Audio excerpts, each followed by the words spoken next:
Crecer en la Fe presenta el estudio de la lección de la escuela sabática. Será de mucho provecho para tu crecimiento espiritual. Bienvenidos.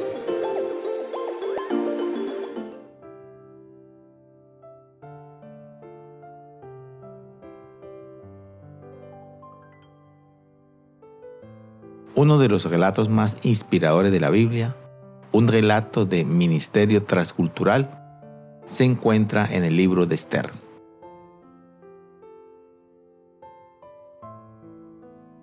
¿Sabes qué es un ministerio transcultural? Un ministerio transcultural hace referencia a atender a personas de otras culturas alejadas y ajenas de la nuestra. Y sobre esto vamos a hablar en este video. Por milenios se ha escrito mucho sobre el libro de Esther. Hasta el día de hoy muchos judíos celebran la fiesta de Purim, basada en Esther capítulo 9.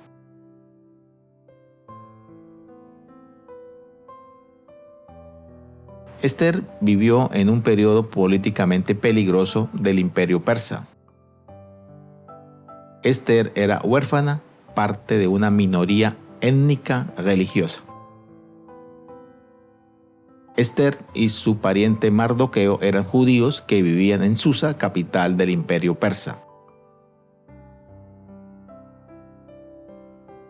Por alguna razón, a diferencia de otros judíos que habían regresado a Judá, ellos, junto con otros, se quedaron en la tierra de su cautiverio.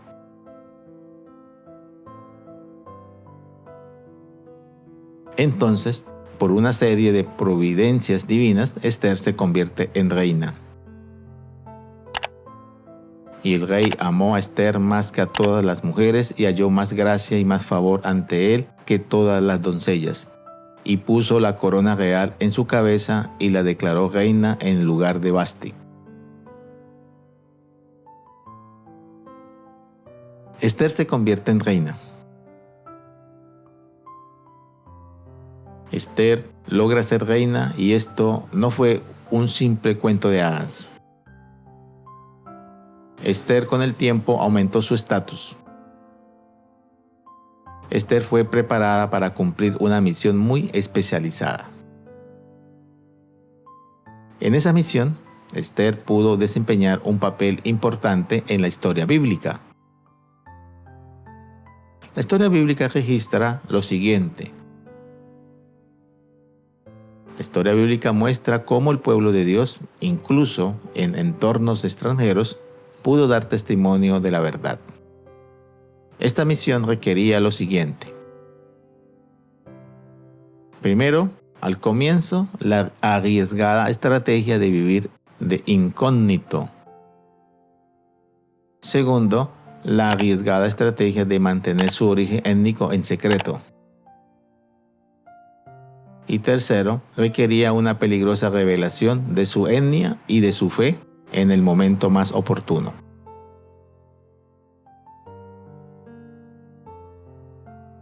La reina Esther, apoyada por su primo y padre adoptivo Mardoqueo, logró dar un valiente testimonio en la corte persa, logrando lo siguiente. Primero, salvar a su pueblo. Segundo, advertir la baja situación social de ellos. Tercero, revelar la importancia de los judíos para el mundo entero. Cuarto, logró que muchos habitantes de las diferentes provincias de los persas fueran fieles y conocieran al Dios verdadero. Y quinto, logró que el mensaje de Dios fuera difundido entre los captores paganos a través de los diferentes acontecimientos. En este video y en sus diferentes secciones veremos que aunque la historia de Esther no es una historia típica de misioneros, la narración de Esther y Mardoqueo presenta principios interesantes que nos ayudan a comprender lo que significa testificar en circunstancias peculiares. Y este estudio lo haremos mediante los siguientes puntos. Primero, cautivos en una cultura extranjera. Segundo, ante un tribunal extranjero. Tercero, el testimonio fiel de Mardoqueo. Cuarto, para esta hora. Y quinto, el milagro de Purim.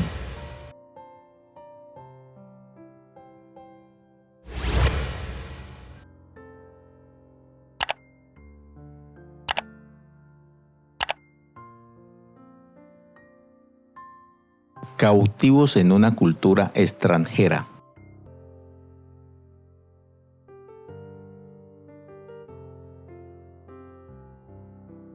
Nunca es fácil abandonar y cambiar la patria por una cultura extranjera.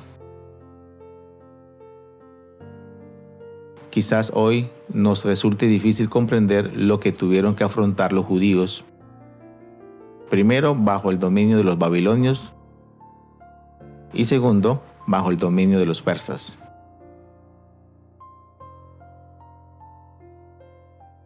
Antes de ser deportados a Babilonia o a Persia, el pueblo judío vivía en su propio país con muchas ventajas para ser fieles a Dios. ¿Sabes cuál era una de esas ventajas que poseían los judíos? La ventaja que poseían los judíos era que todos los principios de su fe estaban consagrados en la ley nacional. Debió haber sido fácil ser fieles a Dios. Debió haber sido fácil guardar los 10 mandamientos, en especial el día sábado. Por otra parte, la historia sagrada nos ha mostrado que cualesquiera que sean los decretos terrenales, aunque sean favorables a la fe, la fidelidad debe provenir del corazón, desde adentro, y no por cumplir simplemente una ley gubernamental.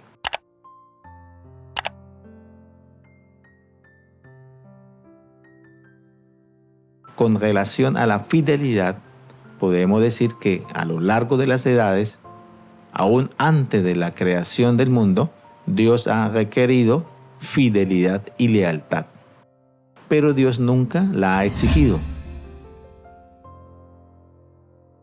La fidelidad y la lealtad no son forzadas. La fidelidad y la lealtad son respuestas automáticas que Dios espera de cada uno de nosotros. La fidelidad y la lealtad son respuestas a la verdad de salvación de Dios, que rinde los corazones de los hombres en sumisión completa y humilde a Dios. La fidelidad y la lealtad resultan de una conexión con Dios y del amor por Él. Por otro lado, el pecado, la infidelidad, la deslealtad, la apostasía, la ruina, seguramente vendrán como resultado de una vida cristiana de solo apariencia, sin ninguna conexión con Dios. El profeta Isaías dice pues el Señor, este pueblo se me acerca con su boca y con sus labios me honra, pero su corazón está lejos de mí, y su temor hacia mí fue enseñado por mandato de hombres. En cambio, para quienes están decididos a ser fieles y leales a Dios, ni siquiera el entorno más desfavorable puede apartarlos de la obediencia y de ser fieles a Dios.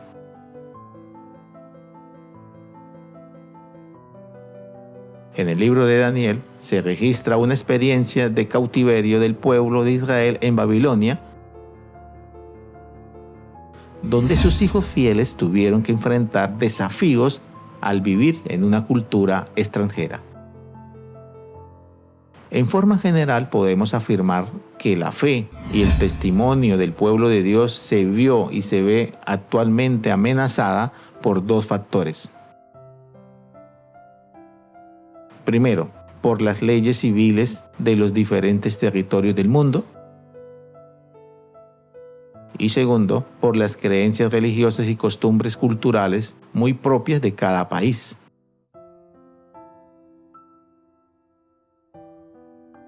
Sin importar quiénes seamos o dónde vivamos, estamos inmersos en esos dos grandes desafíos para nuestra fe y nuestro testimonio.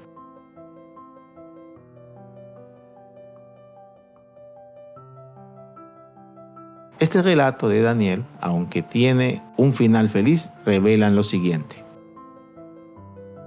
Primero, en circunstancias difíciles, los hijos de Dios pueden permanecer fieles.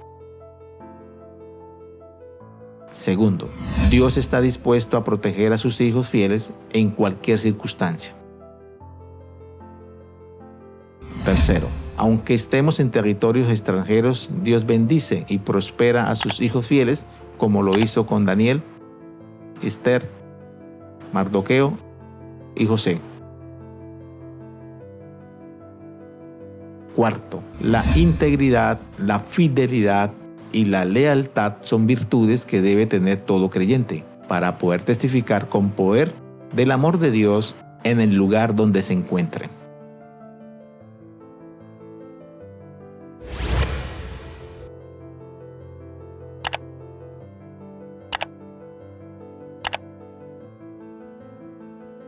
Ante un tribunal extranjero.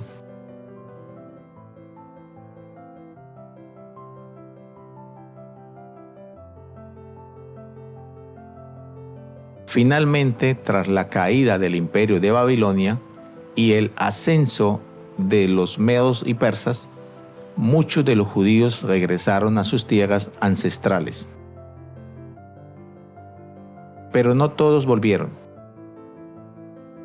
Algunos se quedaron donde habían estado viviendo durante una o más generaciones.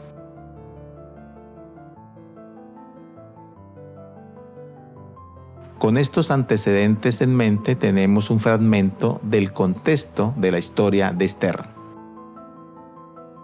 En esos días Asuero reinaba desde su trono real que estaba en Susa, la capital.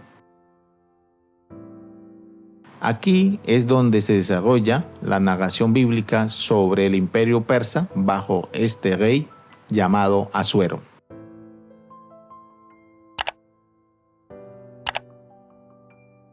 En el capítulo 1 del libro de Esther vemos que la reina Vasti cae en desgracia ante el rey, lo que lo lleva a buscar otra reina. Se busca una doncella que sustituya a la ahora desfavorecida reina Vasti.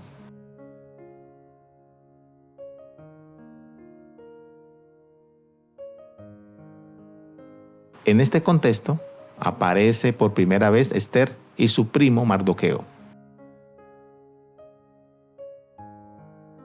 Al leer Esther capítulo 2 encontramos lo siguiente. Primero, la situación de Mardoqueo y de Esther. Segundo, Esther es proclamada reina. Y tercero, Mardoqueo denuncia una conspiración contra el rey Asuero.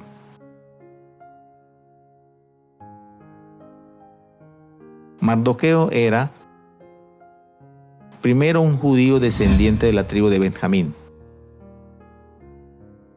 Segundo, un funcionario de la realeza. Estaba sentado a la puerta del palacio. Y tercero, residía en la ciudad de Susa con Esther, su hija adoptiva.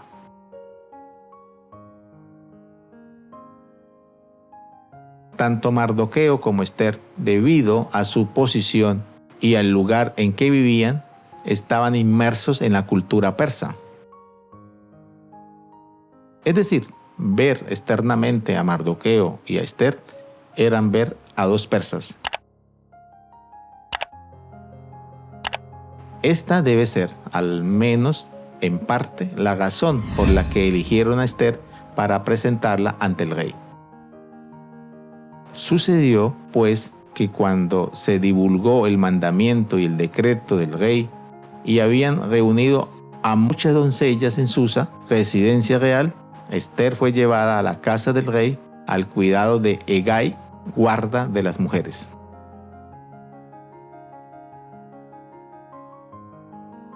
Mardoqueo instruía y educaba a Esther. Esther no declaró cuál era su pueblo ni su parentela, porque Mardoqueo le había mandado que no lo declarase. Aunque el texto no dice exactamente por qué Mardoqueo le dio esa orden, no es difícil adivinarlo. Con seguridad fue por prudencia. Uno no tiene que revelar todo de una vez en toda circunstancia. La prudencia es una virtud. Era necesario que todos estuvieran convencidos que Esther era persa. Mardoqueo y Esther eran extranjeros en una cultura y en una religión extraña. Ellos podían haber sido considerados hostiles o espías. Mardoqueo y Esther fueron prudentes al guardar silencio sobre su familia y su pueblo. La prudencia debe ser una virtud para el cristiano de hoy día.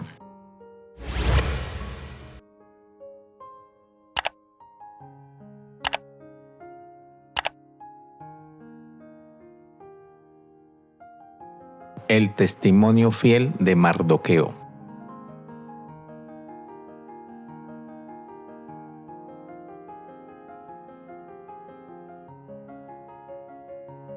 Al vivir en una tierra extranjera y permanecer fieles a Dios, tarde o temprano Mardoqueo y Esther iban a enfrentar problemas. Sin duda, este fue el caso de Mardoqueo. En Esther capítulo 3 vemos que el rey Jerjes, es decir, el rey Asuero, honró a Amán y le dio un alto cargo con plenos poderes. A todos se les dijo que debían inclinarse ante Amán. Pero leemos en Esther capítulo 3 verso 2 lo siguiente: pero Mardoqueo ni se arrodillaba ni se humillaba. Mardoqueo tuvo problemas con Amán. Y vio a Amán que Mardoqueo ni se arrodillaba ni se humillaba delante de él, y se llenó de ira. Y procuró Amán destruir a todos los judíos que había en el reino de Asuero, al pueblo de Mardoqueo.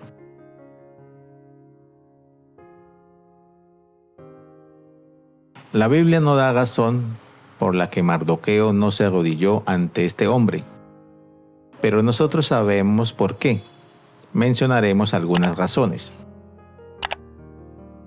Primero, Mardoqueo era un judío fiel.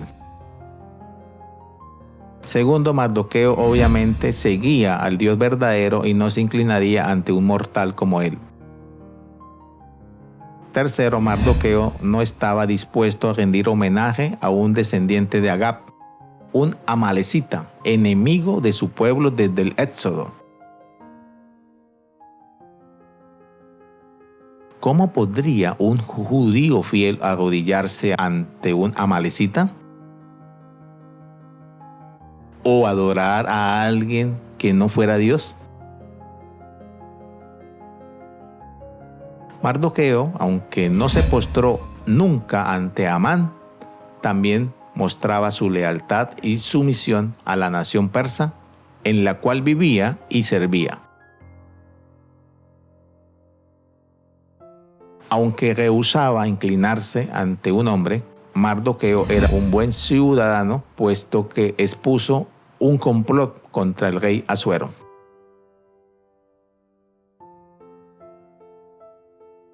Y los siervos del rey que estaban a la puerta preguntaron a Mardoqueo: ¿por qué desobedeces la orden del rey?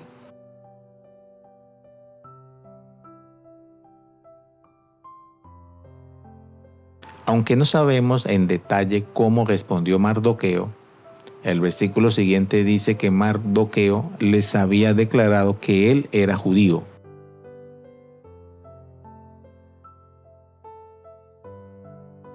¿Sabes qué implicaba la declaración de Mardoqueo que él era judío? Seguramente en esta respuesta Mardoqueo dio a conocer lo siguiente. Primero, tuvo la oportunidad de explicar sus creencias. Segundo, tuvo la oportunidad de hablar del Dios verdadero que él adoraba. Tercero, tuvo la oportunidad de dar a conocer al Dios que creó los cielos y la tierra. Cuarto, tuvo la oportunidad de enseñar que solo al Dios verdadero se debe doblar toda rodilla en los cielos y en la tierra. Y quinto, tuvo la oportunidad de testificar de su fe. Él no podía arrodillarse ni adorar a ningún ser humano pecador.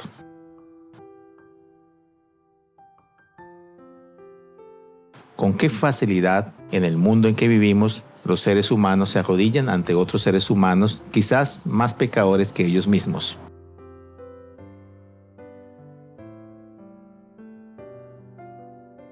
Sin duda, teniendo en cuenta estas 5 razones, podemos concluir que Mardoqueo pudo dar testimonio de su fe.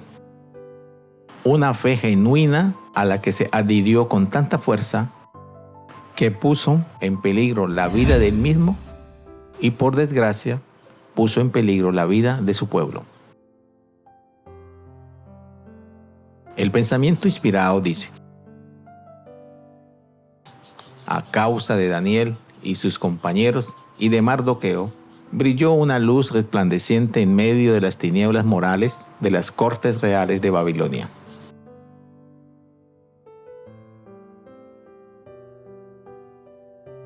Cuando Amán quiso destruir al pueblo judío, la descripción que dio fue: hay cierto pueblo disperso y diseminado entre los pueblos de todas las provincias del reino, cuyas leyes y costumbres son diferentes de las de todos los demás. No obedecen las leyes del reino y a su majestad no le conviene tolerarlos. ¿Un pueblo cuyas costumbres son diferentes y que no obedecen las leyes de un rey?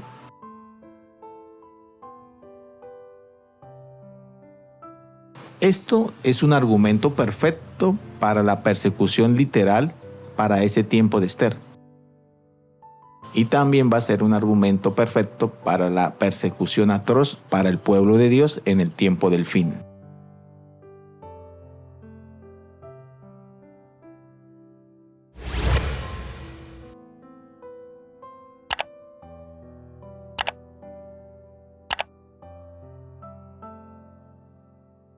Para esta hora.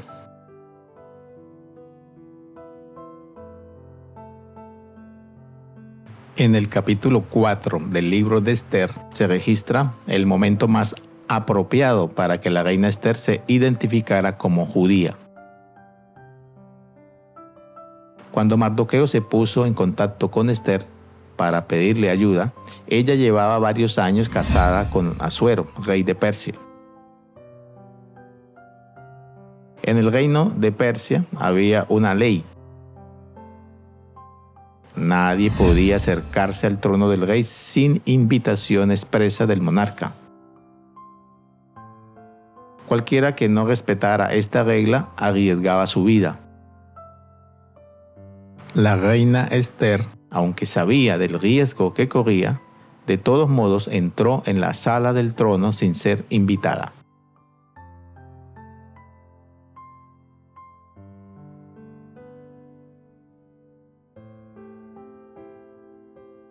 La fe de Mardoqueo intentó despertar la fe de Esther. En el corazón del libro de Esther se encuentran las palabras de Mardoqueo a Esther. Entonces Mardoqueo dijo que respondiese a Esther: no pienses que por estar en la casa del rey serás la única en librarte entre todos los judíos. ¿Y quién sabe si no fue para esta hora que has llegado al reino?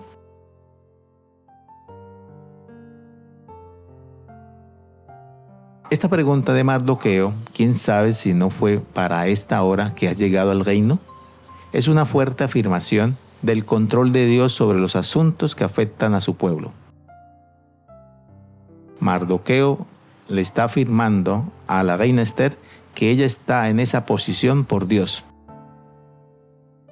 y que Dios la colocó ahí para una misión especial, salvar a su pueblo.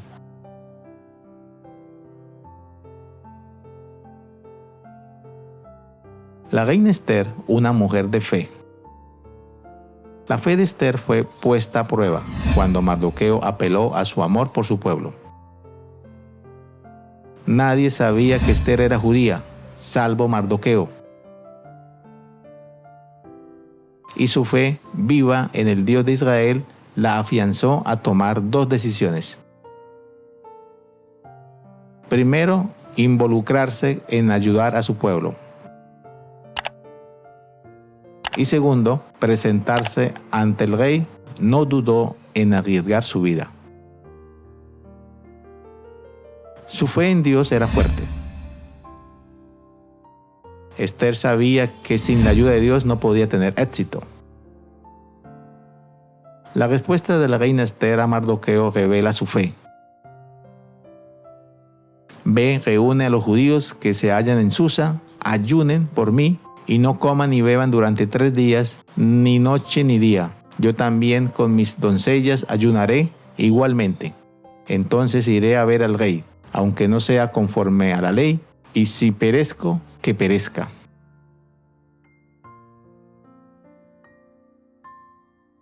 Mardoqueo envió esta información a toda la comunidad judía de Susa. Mientras ellos ayunaban y oraban, Esther se presentó para el peligroso momento. Al tercer día, Esther se puso su vestido real y se presentó en el patio interior del palacio del rey, frente al aposento del rey. El rey estaba sentado en su trono real en el aposento regio, frente a la puerta del aposento. Cuando él vio a la reina Esther en el patio, ella obtuvo gracia en sus ojos y el rey le extendió el cetro de oro que tenía en la mano. Entonces Esther se acercó y tocó la punta del cetro.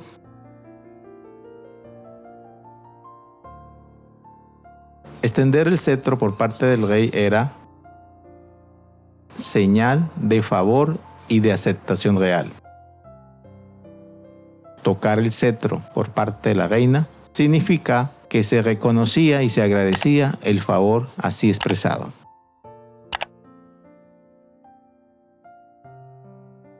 Esther violó la ley cuando entró al patio interior.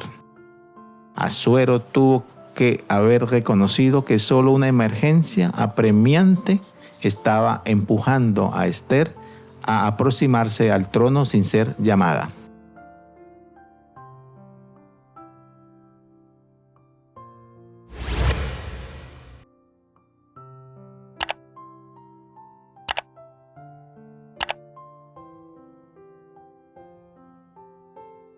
El milagro de Purín.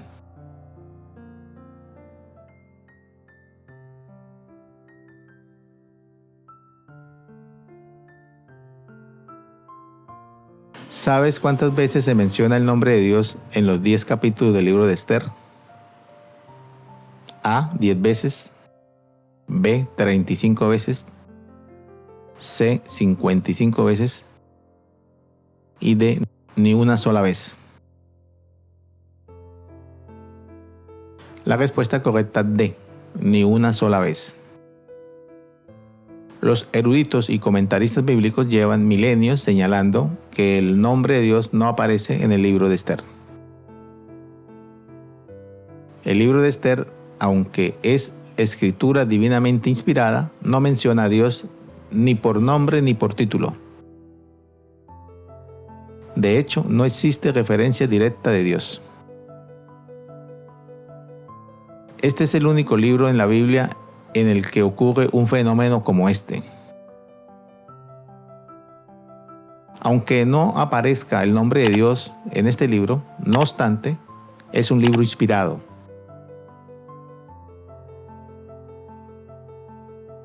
Los judíos pudieron conocer el accionar de Dios en la gran liberación en favor de ellos. Como cristianos somos capaces de percibir la presencia de Dios bajo la superficie de nuestra vida cotidiana. Las acciones de Dios pueden asumir la apariencia de acontecimientos normales y naturales. Para poder percibir el accionar de Dios en nuestras vidas, debemos prestar mucha atención para poder notar la presencia de Dios en los actos diarios.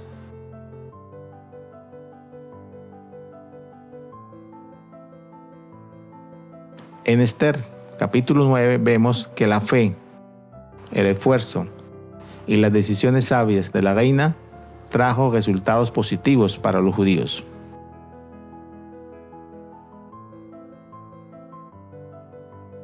El milagro de Purim adopta una forma muy inusual.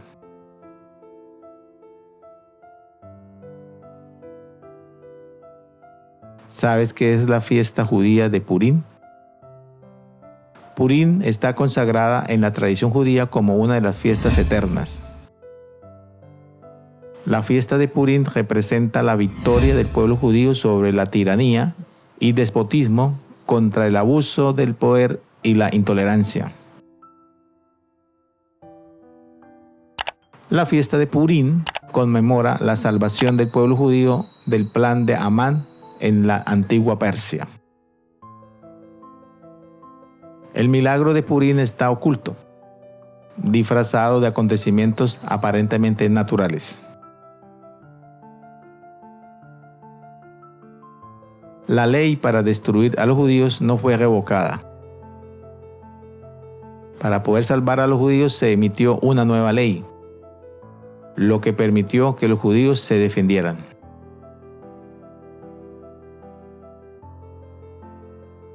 Vemos a un Dios que ama y protege a sus hijos.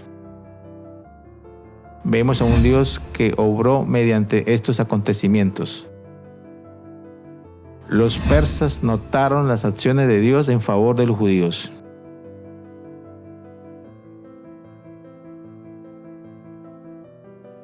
¿Cuál fue el resultado de estos acontecimientos? Dejemos que la Biblia responda.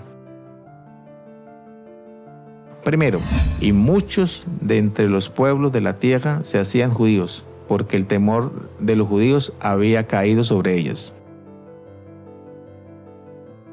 Segundo, este es un gran ejemplo de cómo el Señor pudo obrar para llevar las almas perdidas al conocimiento de Él. Tercero, los dirigentes del pueblo judío reconocieron la obra de Dios. Cuarto, cuando los judíos salieron victoriosos en su defensa, declararon una fecha anual llamada Purim en conmemoración y celebración de esa victoria. La fiesta de Purim continúa siendo una tradición, donde recordamos y dedicamos esos días festivos para dar gracias a Dios por la liberación dada a su pueblo en los tiempos de la reina Esther.